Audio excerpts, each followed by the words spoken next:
Jay Goodfellow, we back in the building, talking about the show announcement they announced on Showtime today. Excuse me, if you already didn't know, they announced the first half of their schedule for the first half of the year, and you know, the show got cut off at the end. I didn't hear which one was the last fight, but definitely some great fights popping off this year, and you know, we gonna break down some of the fights they did announce, and you know, let's get into it. You know, a lot of them we already knew was going down. You know, a lot of fights we already knew what it was. You know, Figueroa and Broner is a fight that was announced today. That's going down April 21st at the Barclays Center. As it has Gervonta Tank Davis on the undercard versus a to be announced.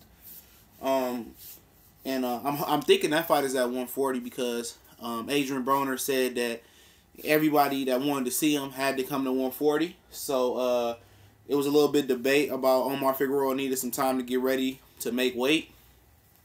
So apparently they got the weight thing hashed out, and I believe it's going to be at 140. Could be a catch weight. We're going through the fights that was announced today. The ones that we didn't know and what the date or didn't know was official. A lot of fights we already been talking about. We already know is the best kept secret. But you got April 7th. Let's start with that one. The venue is to be determined. It might be on the East Coast because Lara doesn't have much of a fan base, but Hurd does. So it's Erislandy Lara versus Jared Hurd, April 7th. Snow co-main to that one. But that's the soonest fight that we didn't know about. We don't have a venue yet. But Lara and Hurd, that's a fight that a lot of people want to see. You know, I'd rather see Charlo and Lara, but Lara and Hurd, that's a fight that I can dig. Hurd looks so much bigger than Lara at the Showtime show. And when this video processes, I'll put the link in the description to the Showtime show as well. You know, it's a unification bout. Hurd looked a lot bigger and a lot taller than Erislandy Lara, but we know Lara is a craftsman, and he should be able to do what he do. And then after the April 21st Broner and Figueroa thing, the next unknown date that we didn't know about was May 19th at the Barclays Center. Adrien Broner will be taking, I mean not Adrien Broner, but Keith Thurman will be taking on the TBA, which sounds like it's going to be Jesse Vargas. You know, Jesse Vargas, you know, I guess, you know, Sean Porter let the cat out the bag, but I guess it ain't signed yet, so they couldn't have Jesse Vargas come up there. But it's going to be a double header at two different venues. Remember how they used to do Canelo Alvarez, have him fight in Mexico, and then have another venue. And the other venue, May 19th, is going to be in Quebec, Canada, with Adonis Stevenson versus Badou Jack.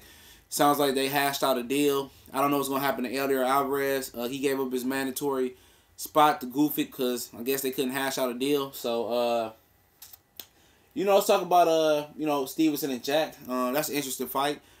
A lot of people don't expect, you know, if Jack wins, they don't consider that an upset. Me neither. I mean, Stevenson is 40 years old, and I don't think a lot of people realize that. He turned pro at 29.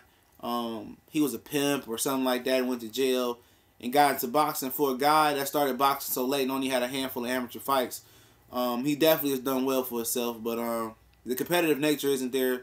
And Stevenson and a lot of people was praying that Badou Jack does what he does and stops that and beat that guy. What's going on, Quan?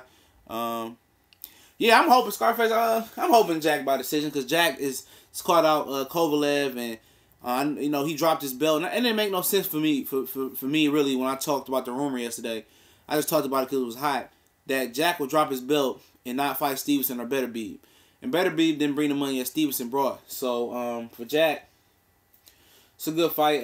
He just got to get away from Stevenson's left hand. It seems easy, you know, to be the one-handed fighter like Stevenson, but it's not. You know, he varies that left hand. He shoots it at different angles.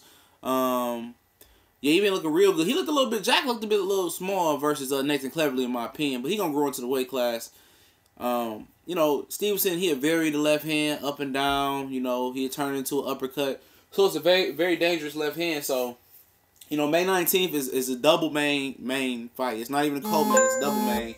It's two different venues. It's gonna be Keith Thurman versus TBA, which we assume it'll be Jesse Vargas, and Dom seems Badou Jack. So May 19th is a big day for boxing. and it's even bigger if Canelo and Triple G fights on Cinco de Mayo. So and then here's another good one. It's gonna be June 9th at Los Angeles. Leo Santa Cruz taking on Abner Marez with Jermell Charlo on the undercard.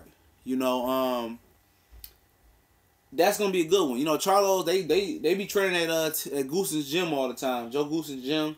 They're always in California training there. I be seeing them on ES News, and that's big for Jermell Charlo to be fighting in Los Angeles. Leo Santa Cruz at tomorrow is gonna bring out a lot of fans in Los Angeles because the first fight was so good. You know, it's a fight that people don't really care to see, but the first fight was entertaining. It was on ESPN, and you know, I'm happy to see them fighting, man. You know, I just want to get it over with so Santa Cruz can continue to step up. It didn't happen last year on Fox because Santa Cruz said he wanted to step up fight, so he got it. And it'll be interesting who Jermell Charlo fights next. You know, Curtis Stevenson threw his name in the hat as well. He want to come down. I don't see too many other guys down there challenging him, in my opinion. And that is what it is. And I'll give you the full slate real quick. I'll give you the full lowdown. You know, February 17th is the quickest one. Mandalay Bay. It's promoted by Mayweather Promotions. It's Garcia Rios with David Benavidez and Ronald Garville on the undercard. Don't forget that same night on Fox, Devin Alexander, Victor Ortiz, and Caleb Plant and Porky Medina is going to be okay, Porky Medina, I can check that out on Fight Hub. Porky Medina is going to be on Fox as well. Then it's March 3rd, it's King Kong, Luis Ortiz. What's going on, Boxing Day? Breaking down these fights. We already talked about the ones that we didn't know about. I'll go over there one more time before we get off. March 3rd, Ortiz and Wilder from Brooklyn Barclays Center. Jamal Charlo, the middleweight Charlo brother, is taking on Hugo Centennial Jr. I seen a lot of brothers on the chat surprised how big Hugo Centennial Jr. was. He used to squeeze down with 54. He really quit versus J-Rock, but it got turned to a no contest. But he's a solid fighter. And he got knocked out after that as well, too.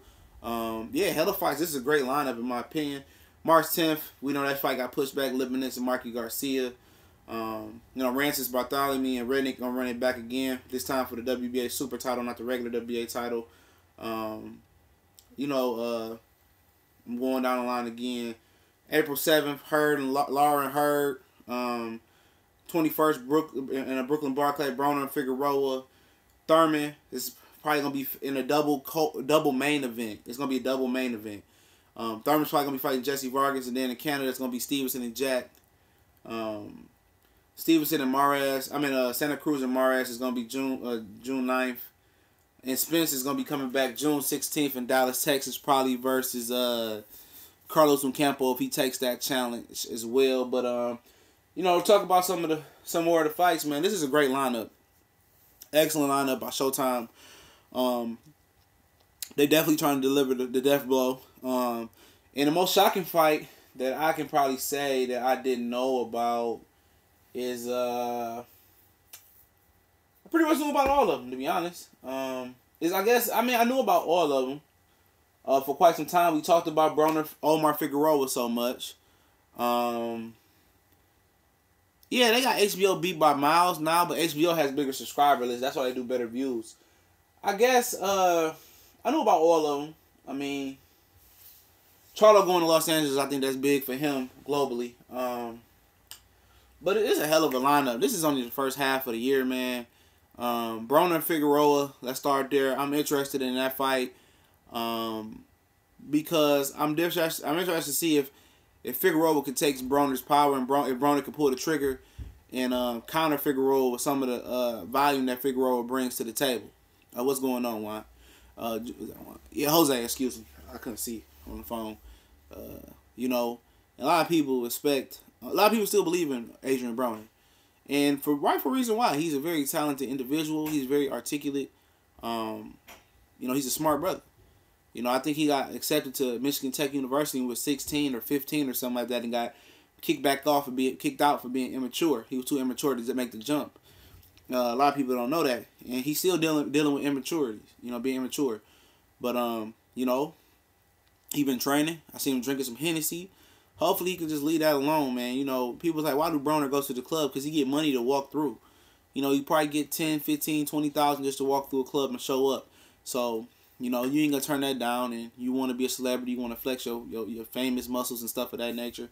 But it's really important for him to hone down, to sit down and hone in on Omar Figueroa. This is a winnable fight for him. This is a fight that could have happened at 35, and if it happened at 35, which Omar Figueroa was like a diamond champion, while Broner was moving up 2 weight classes, they didn't know if Broner was gonna come back down.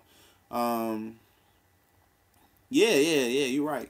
You know, you can't serve that, but he's gonna come back down. They know if he's gonna come back down, but he stayed up, beat Malignaggi, and Figueroa, you know, had fought that Takashi. Now I can forget the guy's name, the Japanese guy he fought. And at 35, if you tell me Omar Figueroa and Broner was gonna fight, everybody on this chat would have picked Broner when he's at 35 to murder Omar Figueroa. You know, and you know, it is what it is. What's Scarface ask you? When is the Thurman fight? No, the Thurman fight is May 19th. And we'll jump into the Thurman fight. It's May 19th. Keith Thurman will be coming. Supposed to be over. Wasn't PBC supposed to be over? Yeah, a lot of people say it was running out of money. And seems like they coming back strong with Showtime and Fox as well. Got a couple 4 hours on there. Just talked about Broner Figueroa. And, you know, May 19th is a double main event. It's not even a co-feature, really. It's Keith Thurman fighting at the Barclays Center and Donna Stevenson and Badou Jack. Excuse me, I'm a little under the weather. Badou Jack fighting at in Quebec. The Keith Thurman's opponent is TBA to be announced, which means that Jesse Vargas they haven't hashed out a deal between him and Jesse Vargas. But I'm Sean Porter said basically that's what the fight is gonna be. You know, it is what it is. But let's talk about Thurman, and let's say it's Jesse Vargas. I'm hoping it's Jesse Vargas. You know, unless it's gonna be Sean Porter. But if it's Jesse Vargas, Vargas says he just said recently that he knows how to beat Keith Thurman, and we'll see. You know, it's gonna have to be if he's gonna beat Keith Thurman. I'll let you in on the prediction video real quick. I touch on it very shortly, and then we talk about Jack and Stevenson a little bit more. But if he's going to beat Keith Thurman, which both of those fights is on the same night, just 2 different venues on the same network. If he's going to beat Keith Thurman, it's going to have to be with patience, a jab, and body work. I mean, and I put emphasis on patience. He got to survive early, be patient. Don't worry about catching Keith Thurman when he loads up. Let him get comfortable. And when he feel like he up on the cards a little bit, or he comfortable, he get to moving around, put the jab on him, cut the ring off, attack the body. I think he should exclusively, Vargas should exclusively attack the body early on. And once he able to attack the body, it's not even saying that Keith Thurman is weak to the body. I know he got hurt by Collazo. I just want you to hit the body to freeze him, to stop the leg work, and make him more stationary. Because we know Keith Thurman is a front runner. He kind of jogs, you know, through the finish line. And if Vargas can work the body, then bring an uppercut under the middle and try to check his chin, I think Vargas will have a good chance at doing that. But it starts with patience, a jab, and a lot of body work for him. But we talk about Badou Jack and Stevenson a little bit more since we got more people on. That's going to be a great fight. Jack is got to be smarter than Fonfora and to walk into that straight left hand. We know Adonis Stevenson is a southpaw. We talked about he started boxing at age 29. He got popped for being a pimp or something like that. And, you know, found boxing at 29. And what he has done at 40 years old, almost over 10 years later, is amazing. I know he ducked a lot of people. He don't have a competitive nature. But a guy that started boxing at 29 with a handful of amateur fights with Emmanuel Stewart, he's defied all odds. He's took his situation from being a felon to doing something positive. And you can see every day he's smiling, he's happy. And I truly don't have any ill will towards Adonis Stevenson. I just don't like the way he moved. We know he got stopped by Darnell Boone. And we know he came back, avenged that. I think he did. No, Kovalev avenged this loss. I don't think Stevenson did avenge his loss. I think he did stop Darnell Boone. And he came back, became world champion, knocked out Chad Dawson. And now this is his first real stern test in some years. If I had to bet my pretty penny, I would have thought it'd been Marcus Brown. But it's Badou Jack. And Badou Jack had to get away from that left hand. And the way you do that is you can do it a few ways. You can walk away from it. And try to counter it. You know, try to wait on him and counter him when he comes forward and try to check his chin. Or you can put your jab on him, keep him close, see if Stevenson can fight on the inside, rip the body, Smother that left hand and continue to fight on the inside and see what kind of inside game Stevenson has, and try to deflate the core and deflate his legs, and check the chin down the line. And I think that's what Stevenson gonna do. I think he's gonna mix that in, walk away from the left, see what Stevenson got on the inside, work his body, and then try to KO him late. But that Stevenson left hand is crucial. He kind of changed the trajectory on it, up and down. He kind of throws in the uppercut. So on the inside, Jack is going to have to keep that right hand up and work that body. A lot of body work. We haven't seen Stevenson get a lot of body work, and a lot of people get close to him because a lot of people don't know how to get away from that left hand. But if Stevenson is able to use his jab and get away from the left hand and get on the inside and rip the body, I think that's going to be his best chance. And I'm glad that fight is happening because there's some rumors that it wasn't going to happen like we talked yesterday. And I said rumors. You don't have a lot of head movement. And head movement, you don't need a lot of head movement. A lot of people, head movements is everybody wants to see everybody go like that and like that. You don't have to, like Errol Spence does. Errol Spence puts himself in positions with his legs, and Jack is pretty similar to that. Jack is gonna put himself in position with his leg and pick shots off of technique, and cover up. Their legs put him in the right place, so they don't have to move their head that much. I mean, he ain't got to bend his legs. You'll see what I'm talking about. His feet is gonna put him in position to be in the right position to work with Donna Stevenson. Yeah, it don't have to be fast. I mean, a lot of that stuff that you talking about. Excuse me, I don't mean to call you out. MMA Sports Talk. That's my homie. It's okay not to have. It's okay not to be the fastest. It's okay not to be the biggest puncher. When you're not the biggest puncher, I'm just saying this in general. You gotta be a good counter puncher to get guys out of there and do it by accumulation. When you're not the fastest, you gotta have good timing. You gotta have good distance. You gotta have good patience. And I think Jack got all that. Stevenson, he ain't the fastest guy in the world neither, but that left hand is ferocious. It's like a dog bite. Dog only got one weapon in his mouth, but it's a ferocious weapon. We know that. So those are all valiant things. He's not the Super Saiyan or super fast or stuff of that nature, but he does things to make up for it. He's a very smart individual, but he has been knocked out. Both guys been knocked out, so hopefully we can get a big knockout in that fight. We can talk about all right, Danny Garcia Rios. We don't got to talk about that. Benavidez Gravell, we already talked about that before, but we talk about Wilder and Ortiz under co-feature with I talked about that a couple days ago. I called that Jamel Charlo and Hugo Centennial Jr. Centennial Jr. A lot of people were shocked how big he was. Going up to the stage. I seen Boxing Ego in the chat saying, "Ooh, he big." I knew he was big. He's 6'1". Julian J Rock, Tank. Nobody knows who Tank fighting yet. It may be Tevin Farmer. It sounds like it's gonna be Billy Dibbs. I don't know, but what up, Trey Pito? But Hugo Centennial Jr. is a big guy. But he, with the Julian J Rock thing, J Rock really stopped him. But I think with some rabbit punches or Hugo Centennial Jr. kind of found a way out of the fight, and obviously Jamal Charlo knocked him out. But Hugo is a different fighter now. He been knocked out since that. Other than that Julian J Rock fight, now he moving up. But you talking about physical specimens? Jamal Charlo and Hugo Centennial Jr. is physical specimens. I suspect like Scarface say, Charlo to knock him out. But Centennial is a talented fighter, so he will test Charlo to some extent better than Jorge Sebastian Highland. It's all about fundamentals, and that's the one thing that's underrated. Tunnel vision. What's going on, homie?